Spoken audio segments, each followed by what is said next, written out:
All right, so good morning, evening, who knows, wherever you are. I wanted to make a quick video about something that I've thought about for quite a long time at this point, which is kind of the idea that, you really, really have to retain and put your um, discernment skills and skepticism, up to the highest level when you're dealing with salesmen. Now, a couple years ago, I worked a sales job, and to this day, I maintain that it was probably one of, if not the most stressful job I've ever had, because y- I had to sell something that I didn't necessarily believe in.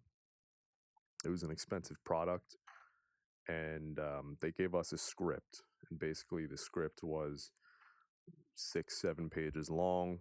We had to, they paid for a hotel for us.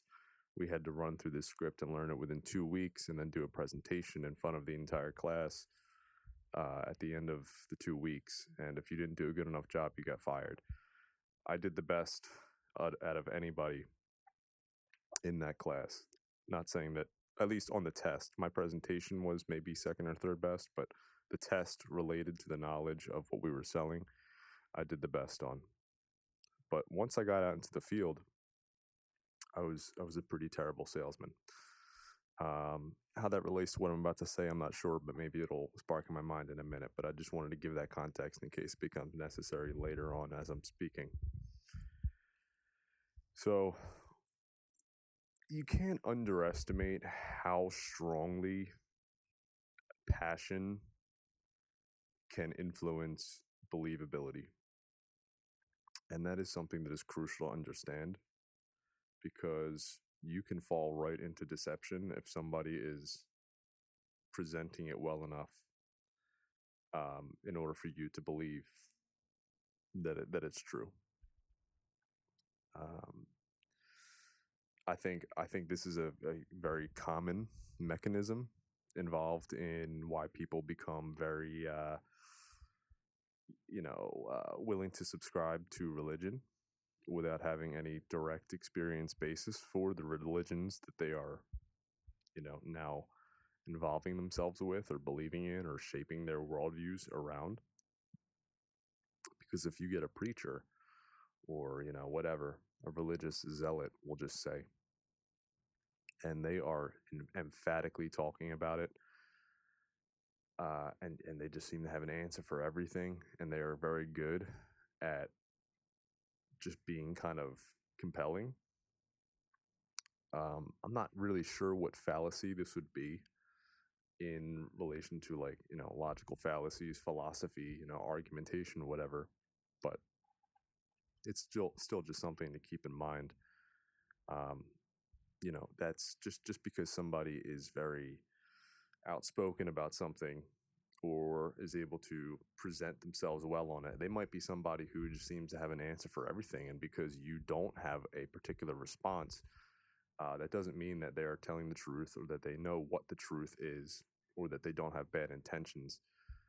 You have to continuously kind of evaluate and think about, like, all right, well, just because they're saying this and I don't have a response doesn't mean that, I should just believe them. I think another aspect involved in religion, of course, this is you could probably say a lot about this particular thing, but it is, of course, the very extreme chargedness.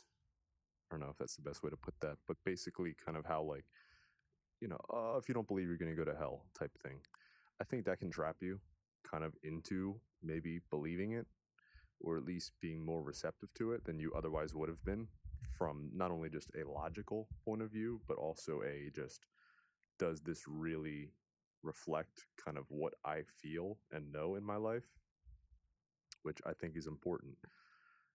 This is not to say, of course, that I know exactly that the Bible or that, whatever religion, the Quran, whatever religion we're talking about, that, I'm not saying that, oh, well, just because I can doubt it means none of this is true.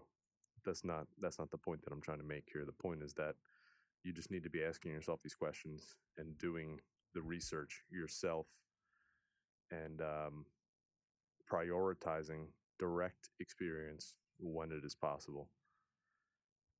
I think that is, as I see it, the main approach or route to truth that you should take, maybe the only route to truth you should take.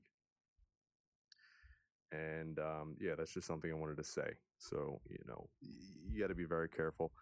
And the other thing is too, I guess I'll touch back on the sales job I had earlier about how I was very I was not a good salesman, and people that did worse than me on the test knew less about it, but had better presentation skills and knew exactly how to talk to people that they were pitching to. Like, they immediately developed that sense of, okay, how do they want to be spoken to? What angle do I need to work for this particular person? Um, regardless of whether or not they thought that what we were selling was actually good for the customer. They might have believed it, they might have not. I mean, the reality is, I think some people, they don't really care. Some people are ruthless in that regard. I think, actually, honestly, I think a large part of society kind of is built on that foundation of like, well, we're just going to kind of keep perpetuating these things, these gears in this massive machine, in which the gears are these like industries and products and material things and services that you might think serve you, but really, they're kind of stripping you of, what is essentially your soul, and the health of your soul. So, but because I didn't believe in what I was selling in, and other people were able to communicate that better and had just a very keen or like strong ability to appeal to the specific individual they were dealing with, they were able to sell them. And I just hope those people that were sold, I hope it works out for them. But also, there's a possibility that it didn't. And at the end of the day, they got their commission check, and the world will go on, and then hopefully lesson learned. But it's not always going to be somebody who's in a suit telling you something. Um, it could be much more subversive, or like just stealthy in how somebody is kind of manipulating you or selling you by appealing to your emotions or your fears and stuff like that. And I think that's a very important thing we need to realize and consider continuously as we go through life and deal with people, and approach topics that we are considering letting into our worldview. Okay, is this person possibly doing what a salesman would do? And yeah, so that's the video for today, or that's my thoughts for today. Have a good one.